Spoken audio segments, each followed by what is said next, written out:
Magandang hapon mga ka-Grab. Eto na. Nakuha ko na yung bigay ng gobyerno na fuel subsidies galing sa local government. Eto na po. 5,000 cold cash.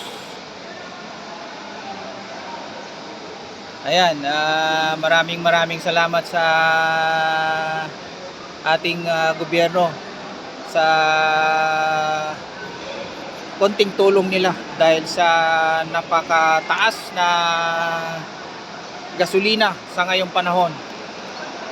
Maraming salamat, lalong-lalo na sa LGU, sa local ng Pasig, kay Mayor Fico Soto.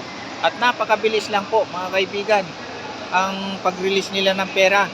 Kailangan lang ng Xerox copy ng driver license at saka pakita yung original, may kasamang 3 pirma, wala nang problema, kuha na yung 5,000.